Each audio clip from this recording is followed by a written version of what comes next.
అందరికీ జై భీమ్. నేను Rajesh Mahasen. Welcome to Mahasena media. ఈ మధ్య రఘురామరాజు గారు మొన్న ఏలూరుపాడులో చేసిన ఘటన తర్వాత ఒక 4-5 వీడియోలు ఆయన గురించి, ఆయన చేసిన పొరపాటు ఏంటి, దాన్ని కప్పిపుచ్చుకోవడానికి ఆయన చేస్తున్న పొరపాట్లు ఏంటి అనేవి జనాలకు తెలియజేయాలనే ఉద్దేశంతో మేము మాట్లాడాం. అయితే కొద్దిమంది నా శ్రేయోభిలాషులు తమ్ముడు ఇది నువ్వు ఆపే, మేము రఘురామరాజు గారు కూడా చెప్తాం, ఆయన కూడా ఆపించేద్దాం, ఎందుకంటే ఒక పార్టీలో ఉన్న వాళ్ళు మీ ఇద్దరు అలా మాట్లాడుకోవటం అదంతా సబబుగా లేదు అని వారు చెప్పడంతో నేను ఒక 3-4 రోజులు ఆగాను. సరే, ఆయన చేసిన దానికి ఎలాగా మేము చేయాల్సిన, ఇప్పుడు ఆయన ఏమంటాడు, క్రిస్టియన్స్ అంటాడు, రిజర్వేషన్లు అంటాడు, ఇంకోటి ఏదో అంటాడు. అది పైన వాళ్ళు చేస్తే ఇలాంటి వాళ్ళు మాట్లాడే అవకాశం ఉండదు కదా.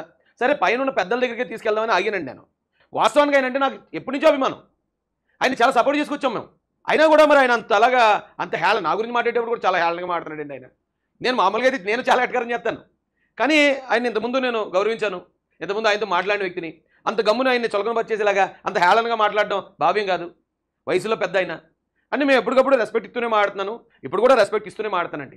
ఇప్పుడు ఆయన నిన్న ఒక ఛానల్కి ఆయన ఒక ఇంటర్వ్యూ ఇచ్చారండి. ఆ ఇంటర్వ్యూలో ఆయన మాట్లాడే మాటలు చాలా అంటే చాలా అభ్యంతరకరం. ఆయన మాట్లాడుతున్న మాటలకి వాస్తవాలు మేము చెప్పలేదు అనుకోండి, ఇతర సమాజం అంతా ఆయన మాటలు నిజమని నమ్మే ప్రమాదం ఉంది. కాబట్టి ఆ కారణంగా మాత్రమే ఆయన మాట్లాడిన మాటలకి ఆయన వెనకున్న ఈ విషయం ఏంటనేది తెలియజేసే ప్రయత్నం చేస్తానండి. అతను పెద్దగా లేదు, పార్టీలో ఉన్నాడు అసలు, ఏమో నాకు అంత ఐడియా లేదు. బట్ సో అతను తోచింది అతను చెప్పుకుంటూ వెళ్తా. ఆయన అంటే నేనండి, అంటే అంతకుముందు నా పేరు అన్నాడు, చాలా పెద్ద ఇంటర్వ్యూ అది, అందుకని ఆ మొక్క వరకులే కట్ చేసి తీసుకొచ్చాను. అతనికి పార్టీలో పెద్దగా ఏమీ లేదు, ఇంకోటి ఏదో కానీ పార్టీలో ఉన్నాడేమో ఉన్నాడో లేదో నాకు తెలియదు. నన్ను ఎందుకండి బదనాం చేయటం? ఇప్పుడు నేను పార్టీలో ఉన్నానో లేదో నాకు తెలుసు, నాయకులకు తెలుసు. అతనికి పార్టీలో ఏమీ లేదు, అతను పార్టీ పట్టించుకోదు అని మమ్మల్ని చులకన చేస్తూ మాట్లాడే హక్కు రఘురామరాజు గారికి ఎవరిచ్చారు? మీరు తెలుగుదేశం పార్టీలో ఎమ్మెల్యే, ఓకే, గౌరవిస్తాం. ఆ పార్టీలో మీరు ఒకరే కాదు కదండి, అన్ని కులాలు అన్ని మతాలు ఉన్నారు కదా. నేను తెలుగుదేశం పార్టీ రాష్ట్ర అధికార ప్రతినిధి, నేను అడగకుండానే మాకు గౌరవం ఇచ్చి, మాకు విలువ ఇచ్చి నారా చంద్రబాబు నాయుడు గారు ఇచ్చారు. ఇంకా నేను అధికార ప్రతినిధిగానే ఉన్నాను, కానీ మీరు పబ్లిక్గా ఇలా వీడియోలు పెట్టి ఎదుటోళ్ళని అలాగా అవమానకరంగా మాట్లాడి ఎంతవరకు న్యాయం అండి? నేను పార్టీలో ఉన్నానా లేదా అది మీకు తెలుసా? కొన్ని తెలియపోతే తెలియనట్టు ఉండాలి, కానీ ఆయనకి ఏం పార్టీలో పెద్ద ఇది లేదు. పార్టీలో ఇది ఉందో లేదో, ఆ గౌరవ మర్యాదలు ఉన్నాయో లేదో మాకు తెలుసండి, అది మీరు చెప్పక్కర్లే. అతను పెద్దగా లేదు, పార్టీలో ఉన్నాడు అసలు, ఏమో నాకు అంత ఐడియా లేదు. బట్ సో అతను తోచింది అతను చెప్పుకుంటూ వెళ్తున్నాడు. ఏదో మరి అతనికి వ్యూవర్షిప్, అతనికి ఇన్కమ్. అవునండి, వ్యూవర్షిప్ ఇది కూడా ఒక మనిషిని చాలా అవమానించడం అండి. అక్కడ అంబేద్కర్ గారికి అవమానం జరిగింది, ఓకే, ఫ్లెక్స్ మీకు అడ్డు వచ్చింది, తీసే విధానం అది కాదన్నాం. తీసే విధానం మీరు ఎంఆర్ఓ గారితో పోలీసులతో తీస్తే ఎవరు అబ్జెక్ట్ చేయరండి అన్నాం. అది కట్టడం తప్ప కాదా, అది తీయడం తప్ప కాదని తర్వాత మాట్లాడండి. అయితే మీరు తర్వాత మాట్లాడిన మాటలు వ్యతిరేకించాం మేము. మీరు మాట్లాడే మాటలు కరెక్ట్ కాదండి, మీరు అలా మాట్లాడకండి, మతాల మధ్యలో విద్వేషాలు రేపుతున్నారు, అక్కడ ఎస్సీల మధ్య ఓసీల మధ్య గొడవలు రేపుతున్నారు, మీరు అలా మాట్లాడొద్దండి అంటే వ్యూవర్షిప్ కోసం మాట్లాడుతున్నానండి నేను. పోనీ ఒకవేళ నేను వ్యూవర్షిప్ కోసం మాట్లాడుతున్నాను అనుకుందాం, మరి రాష్ట్ర వ్యాప్తంగా దళితులు చాలామంది మీ దిష్టి బొమ్మలు ఎందుకు తగలేస్తున్నారు? మిమ్మల్ని ఎందుకు అమ్మనా బూతులు తిడుతున్నారు? ఎందుకు మిమ్మల్ని బర్తరఫ్ చేయాలని కూడా రాష్ట్ర రోగులు ధర్నాలు చేస్తున్నారంటారు? అంటే ఒక నాయకుడిగా ఉన్న నన్నే మీరు ఇంత చులకన చేసి మాట్లాడుతున్నారు పబ్లిక్గా అంటే, మరి ఆ ఏలూరుపాడులో ఉన్న ఎస్సీల మీద మీరు ఏ రకమైన అట్రాసిటీ చేస్తున్నారు మేము ఊహించలేమండి. డెఫినెట్గా నా గురించి ఎవరు పెట్టినా కొంచెం వ్యూవర్షిప్ వస్తుంది. అవును, నార్మల్గా వచ్చి వ్యూవర్షిప్ కన్నా ఇంకొంచెం ఎక్కువ వస్తుంది. అందుకే వ్యూవర్షిప్ ఉంది, గ్రాడ్యువల్గా తగ్గుతుంది. ఇలాగే అసంబద్ధంగా మాట్లాడితే ఇంకా తగ్గొచ్చు, బట్ ఆయన వేరే ఇన్కమ్ ఉందేమో నాకు తెలియదు. బట్ డెఫినెట్గా అదే at the end of the day బ్రతుకు తెరువు. నేను రాజ్యాంగంలో బ్రతుకు తెరువు అండి. జగన్ మీద పోరాటం అంటే మీరు ప్రెస్ మీట్ పెడితే మీది పోరాటం జగన్ మీద, అదే పని మేము చేస్తే మాది బ్రతుకు తెరువు. ఇక్కడ అర్థమైపోతుంది కదండి మనుషులు మాటలు ఎలా ఉంటాయో, ఎలా వ్యక్తుల్ని కులాన్ని బట్టి హ్యూమిలియేట్ చేస్తారో. నేనేం ఫీల్ అవును దీనికి, మీలాంటి వాళ్ళు 100 కాదు 1,00,000 మంది మాట్లాడినా నా పని నేను చేసుకుని దూసుకుపోతాను. కానీ పబ్లిక్లో ఇలా విమర్శించడం, కించపరుస్తూ మాట్లాడడం బ్రతుకు తెరువు కోసం చేస్తున్నాం మేము. ఇది మరి మీరు దేనికోసం చేస్తున్నారు సార్?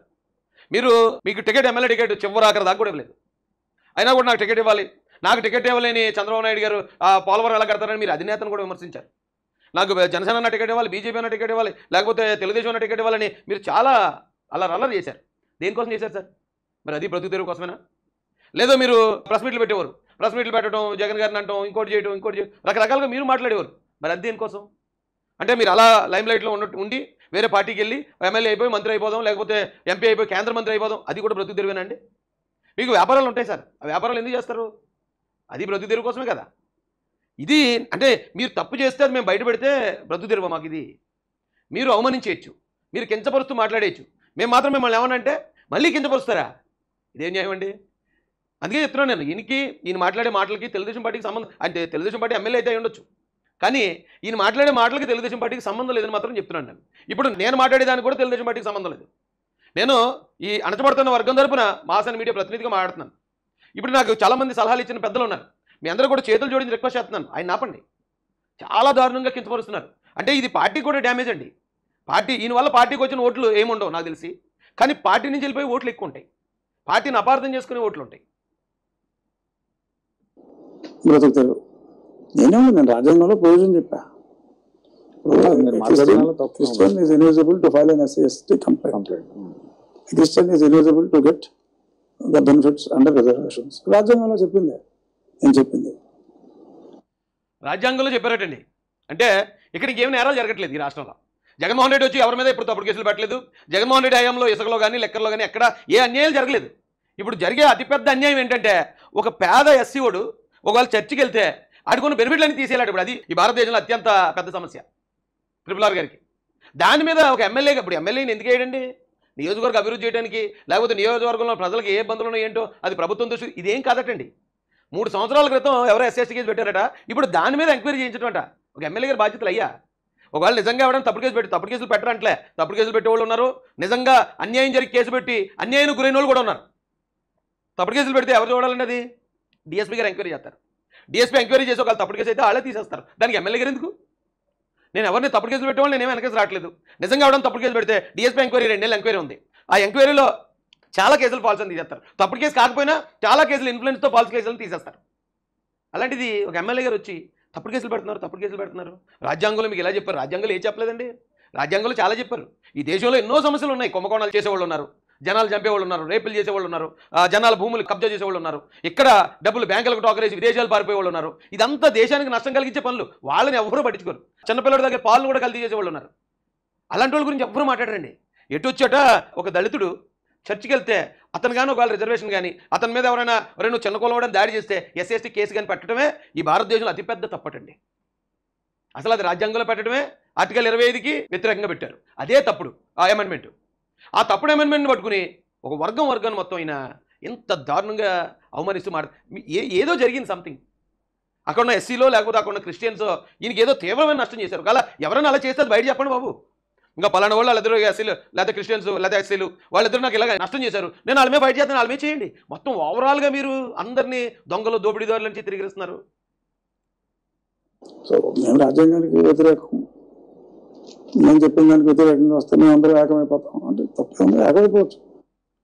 రాజ్యాంగానికి వ్యతిరేకంగా వచ్చి ఏకమైపోతాం అన్నమాట అండి. మేము రాజ్యాంగానికి వ్యతిరేకంగా అనలేదు సార్. మీరు ఇప్పుడు మందకృష్ణ గారు సపోర్ట్ చేస్తున్నారు. మందకృష్ణ గారి వాదన రాజ్యాంగంలో లేదు, రాజ్యాంగానికి వ్యతిరేకమైన వాదనే అయింది. కానీ మీరు ఆయన సపోర్ట్ చేస్తున్నారే అంటే మీకు నచ్చితే రాజ్యాంగంలో లేకపోయినా సపోర్ట్ చేస్తారు, మీకు నచ్చకపోతే రాజ్యాంగంలో అది తప్పుడుగా అమెండ్ చేసిందన్నా దాన్ని పాటించమని ఒత్తిడి చేస్తారా? ఏం న్యాయం సార్ ఇది? మీరు అందరికీ ఎమ్మెల్యేయా లేకపోతే కొందరికీ ఎమ్మెల్యే అండి? మీరు ఒక రకంగా మీరు ఆలోచించుకోవాలండి. ఇందాక మీరు నన్ను అన్నారు బతుకు తెరువు అతనికి వ్యూస్ కోసం ఏదో కాకపోతే చాలా చులకనగా. అయితే నా గురించి నేను ఎప్పుడు గొప్పగా ఊహించుకోనండి, నా బతుకేంటి నాకు తెలుసు. కానీ మీకు ఒక్క మాట గుర్తు చేస్తాను. మీరు ఇదే ఇంటర్వ్యూలో అన్నారు నాకు ఎమ్మెల్యే టికెట్ 174 గాను 175 గాను ఇచ్చారు. నాకు మీకు 174 కానీ 175 ఇదే ఇంటర్వ్యూలో మీరు అన్నారు, మీకు గుర్తుండే ఉంటుంది. అయితే నాకు ఫస్ట్ లిస్టులోనే ఇచ్చారండి నారా చంద్రబాబు నాయుడు గారు. ఫస్ట్ లిస్టులో మరి నా పేరు 35 పేరు వచ్చినట్టుంది. తర్వాత అంటే నేను అక్కడ దాకా వెళ్ళడం ఇష్టం లేని వాళ్ళు నా మీద అంటివేత ఈ మాకు ఎప్పుడు మా సమాజానికి అలవాటే అండి, దానివల్ల మిస్ అయింది. కానీ లేకపోతే మీకన్నా ఫస్ట్ వచ్చింది నాకు. కారణం ఏంటంటారు? నేను వ్యూస్ మీద ఆధారపడేవాడిని కదా, బతుకు తెరువు కోసం వీడియోలు పెట్టుకునేవాడిని కదా. మీరు చాలా వేల కోట్ల రూపాయల ఆస్తికి మీరు వారసులు కదా, వేల కోట్ల రూపాయల జమీన్కి మీరు ఎప్పటి నుంచో తరతరాలుగా వారసులు కదా. ప్రతి ఒక్కరిని గౌరవించడం నేర్చుకోండి సార్. ఎందుకంటే మేము గౌరవిస్తున్నాం కదా మిమ్మల్ని. మేమన్నా మిమ్మల్ని ఎప్పుడైనా చులకనగా మాట్లాడామా? మీరు ఎంత దారుణంగా మాడుతున్నా ఇప్పుడు ఇంకా మీరు గారు అని మాడుతున్నాను కదా. నన్ను ఎందుకండి పబ్లిక్గా అంత అవమానిస్తూ మాట్లాడడం, అంత చులకని చెప్తూ మాట్లాడడం న్యాయంగా లేదండి ఇది. నాకు మాట్లాడుకున్నంతగా అసలు ఎవరికైనా అందులో 1% కూడా సోషల్ మీడియాలో మాట్లాడకూడదు. అవును, undoubtedly compare to anyone else I'm the social media star. ఆ గురించి నేను గొప్ప చెప్పుకుంటాం కాదు.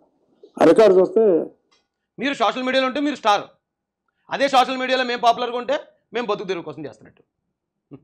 భలే ఉన్నదని న్యాయం. మిలియన్ దాటిపోయిన నా బిట్లు ఎన్ని ఉన్నాయో కూడా తెలుస్తాను. అది చరిత్ర, నిక్షిప్తమైన చరిత్ర. నాకున్న వ్యూస్లో 50% దగ్గరలో ఉన్నాను మీరు చూపెట్టండి, నేను రాజకీయాలను తప్పుకుంటా. అంటే ఆయన వ్యూస్ ఉన్నాయటండి, మిలియన్ దాటిని కొన్ని ఉన్నాయట, అందుకని మంత్రి పదవి ఇవ్వాలట. ఆయన్ని కన్నా మించి ఇప్పుడున్న మంత్రులు ఎవరైతే ఉన్నారో వాళ్ళకి ఏమైనా వ్యూస్ ఉన్నాయేమో చూపించండి, 50% నేను ఒప్పుకుంటాను అన్నాడు. నిజంగా వ్యూస్ ఆ మిలియన్స్ అవి ఉంటే మంత్రి పదవులు ఎమ్మెల్యేలు ఇచ్చేస్తారండి? ఇది మహాజన్ మీడియా అని మా ఛానల్ అండి రాజుగారు. మేము ఓన్లీ జగన్ కోసమే మాట్లాడతామండి, వైసీపీ కోసం తెలుగుదేశం పార్టీ కోసం రెండే ఉంటాయి మా టాపిక్, ఇంక వేరే టాపిక్ ఉండదు. అంటే ఎక్కువ యాంటీ వైసీపీ ఉంటుంది. 43,94,85,397 మంది చూసారండి ఇప్పుడు దాకా. ఏంటంటే 43,94,85,397 వ్యూస్. మేము చెప్పే ప్రతి మాట, జగన్మోహన్ రెడ్డి చేస్తున్న ప్రతి అన్యాయాన్ని, అక్రమాన్ని, ఆయన చేస్తున్న ఈ డమ్మాబుష్ పథకాలని, 30 రూపాయల పథకం, ఈ 30 రూపాయల రోజుకి లెక్కెత్తే ఎంత అవుతుంది, ఇవన్నీ బయట తీసుకొచ్చింది మేమండి. ఇప్పటికీ దాదాపుగా ఎంత చూస్తారంటే అండి, ఇక నెలకి 3-2 మిలియన్ చూస్తున్నారండి ఇప్పుడు. అంటే 3,20,00,000 మంది చూస్తున్నారండి ఎవ్రీ మంత్. ఇక మీరు అన్న రోజు మిలియన్ వ్యూస్ అనేదో చూడండి, 9,11,000, 8,34,000, 9,70,000, 7,92,000. నేను అప్పుడు సోషల్ మీడియా అంటే ఆన్లైన్లో లేని రోజులు అనమాట అండి. నేను వచ్చి రెగ్యులర్గా మాడుతూ ఉంటే ఇక్కడ నుంచి చూడండి 11,62,000, 13,14,000, 17,33,000 ఇవ్వండి, 31,39,000, 20,79,000, 30,14,000, 7,73,000, మళ్ళీ 10 లక్షల చిల్లరే. అంటే ప్రతిరోజు యావరేజ్లో 20 లక్షల మంది చూస్తూ ఉంటారండి. మేము చెప్పేది నెలకి ఒక 5 కోట్ల మంది చూస్తూ ఉంటారు. మరి మేమేం అడగాల, ఏం అడగాలి? ఉప ముఖ్యమంత్రి అడగాలి ముందు అయితే నేనంట. మీరు కనీసం మీ ఛానల్లో ఎవడో చూడడం, మీరు ఇలా ఆన్లైన్లో పిలుచుకుని ఇంటర్వ్యూలు పెట్టించుకుని మీరు మాట్లాడాలి, లేకపోతే ప్రెస్ మీట్లు పెట్టుకుని మీరు అంటే డబ్బులు ఇచ్చి మీరు మాట్లాడాలి. మేము మాట్లాడినందుకు అమెరికా నుంచి, కాలిఫోర్నియా నుంచి మాకు డబ్బులు ఇస్తారండి. అర్థమైందండి? అప్పుడు మేమేం అడగాలి? ఎదుటోళ్ళని చులకం చేయడం మానేయండి, కులం కోసం మతం కోసం మాట్లాడడం మానేయండి, ముఖ్యంగా మీకు మీ గౌరవాన్ని నిలబెట్టిన తెలుగుదేశం పార్టీని విమర్శించడం, పొల్లవిరుపు మాటలు మానేయండి. ఇది చాలా రెస్పెక్ట్గా మీకు మేము ఇస్తున్న సలహా అండి, రిక్వెస్ట్ కూడా అనుకోండి.